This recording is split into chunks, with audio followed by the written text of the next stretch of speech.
नमस्कार, मी तनया मांडवकर सेलिब्रिटी प्रोमोटर्समध्ये तुमच्या सगळ्यांचं स्वागत करते. लग्नानंतर होईलच प्रेम ह्या मालिकेतील एक गोड सासूबाई ज्या खरंच त्यांच्या सुनांना सपोर्टिंग आहेत हे सगळेच बघतात. तर आज आपण आलो आहोत संक्रांतीनिमित्त त्यांच्याशी गप्पा मारायला.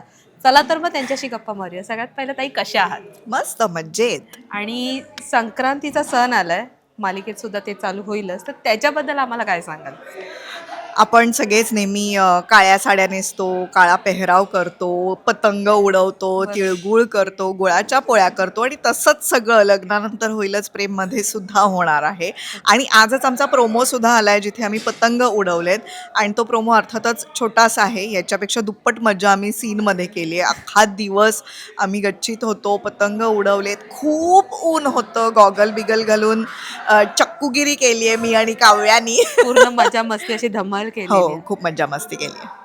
मग तुम्हाला म्हणजे कसं वाटलं असे संक्रांतीचा सीन जेव्हा ह्यांच्यासोबत तुम्ही शूट केलात, पहिल्यांदा होतं, ती काय वेगळी मजा होती?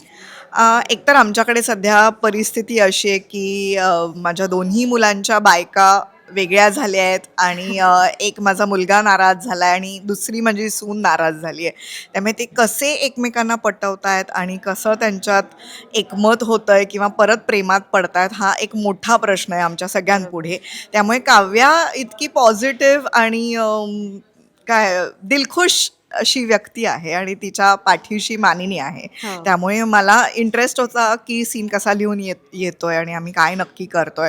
तर इतका कमाल सीन लिहून आला की आम्हाला करतानाच एवढी मजा आली, तर मला खात्री आहे लोकांना बघायलाही मजा येईल. मग मला तुम्हाला विचारावंसं वाटेल, की एक सासू म्हणून भलेही तुमच्या सुनांच्या कितीही चुका झाल्या, आम्ही नेहमी बघतो, तरी पण तुम्ही एक आईसारखा पाठीशी घालता त्यांना. तर त्याबद्दल तुम्ही म्हणजे असं काय सांगाल? कारण प्रत्येकजण अशी सासू डिझर्व्ह करतं. इव्हन आमच्या प्रेक्षकांना काय सांगाल त्याच्याबद्दल?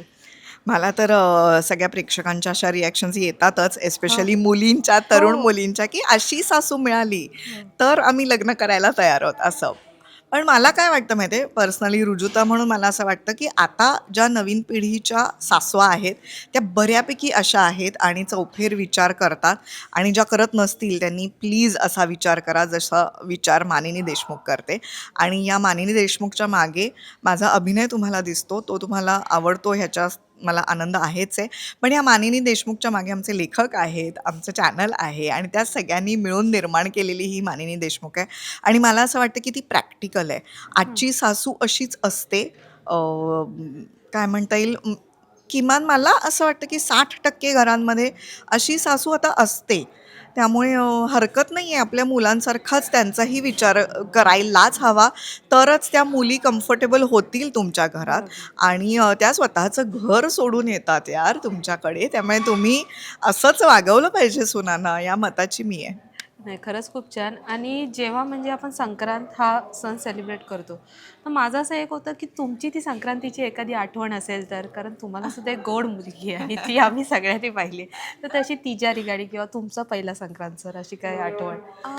हो, माझा पहिला संक्रांतीचा सण अर्थातच काळी साडी, हलव्याचे दागिने घालून वगैरे केला होता किंवा साजरी जेव्हा जन्माला आली तेव्हाही आम्ही तिलाही दागिने घालून बिलून बोरन्हाण. फोटो बोरन्हाण केलं होतं. मग ते तर तेव्हा तिला खूप पहिली संक्रांत तिची होती तेव्हा तिला खूप गर्दी आवडायची नाही, खूप अरे माणसं बापरे! आवडायची नाही. त्यामुळे तिची रडारड झाली होती. तर हे सगळं आठवतंय आणि फार छान आठवणी आहेत त्या सगळ्या. आणि एखादी आठवण जर आम्हाला सांगा. नाही, हेच आहे की तिने रडारड केली अरे होती बापरे! साजिरीनी पहिल्या संक्रांतीला. बाळ गं, त्याच्या जर अगदीच डोक्यावर लहान होते. बोर-बीर पडलं तर त्यांना लागतं ते. शेवटी ती चिडचिड त्यामुळे होणारच हां, आहे. किंवा ते असे दागिने-बिगिने घातलेत. आपल्या मुंबईत उकडतं, त्यामुळे ते नको वाटत होते तिला दागिने. तर ती आठवण आहे की तिने छान पण दिसलं पाहिजे, तिने रडलं पण नाही पाहिजे. पण मी तेव्हा अशा मताची होते की तिला त्रास देऊन तिचा सण नाही साजरा करायचा आहे. बरोबर. त्यामुळे मी ते लवकर आटपलं आणि ते दागिने-बिगिने काढून टाकले लवकर.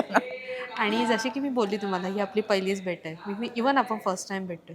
तर जेव्हा मानिनी हे कॅरेक्टर तुमच्याकडे आलं, तेव्हा तुमची थॉट प्रोसेस काय होती? कारण आई वगैरे आम्ही पण तुमच्या भूमिका बघितल्या. सो ती एक बोलतो ना वेगळी थॉट प्रोसेस, एक सपोर्टिंग सासू.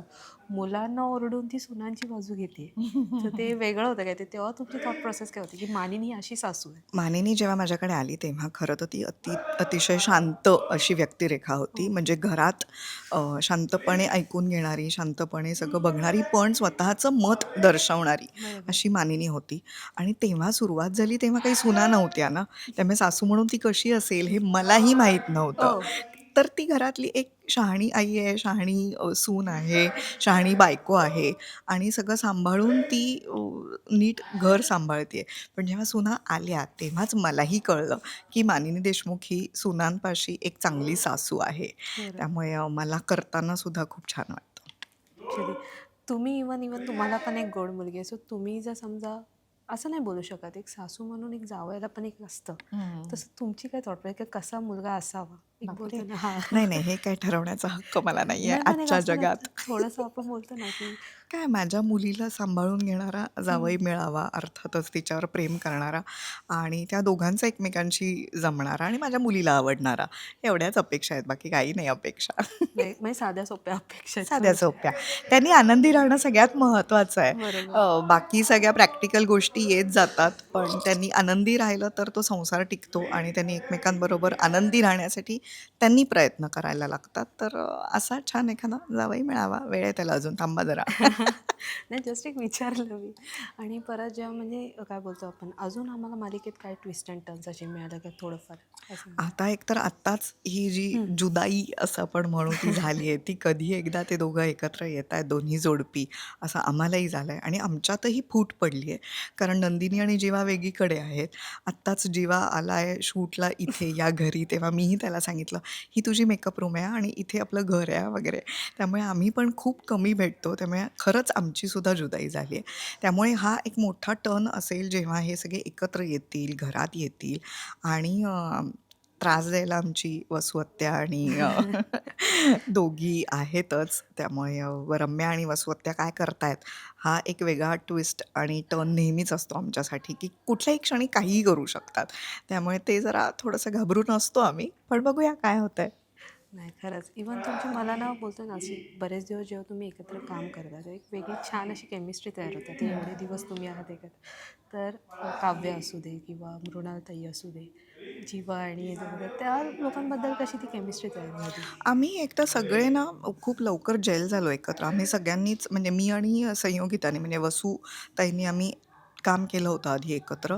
पण आम्ही बाकी सगळ्यांनी सगळे एकमेकांबरोबर पहिल्यांदा काम करतोय. त्यामुळे जेव्हा आम्ही पहिल्यांदा सुरुवात केली तेव्हाच आम्ही अत्यंत कम्फर्टेबल होतो एकमेकांबरोबर. एकतर सगळ्यांनीच आधी भरपूर काम केलंय हो. आपापल्या आयुष्यात हं. आणि एकत्र आल्यावर कुठेच असं जाणवलं नाही की काही नवीन माणसं एकत्र आलोय. त्यामुळे खूप लवकर जेल झालो, लवकर मैत्री झाली आहे आमच्यात आणि आता वर्ष झालं.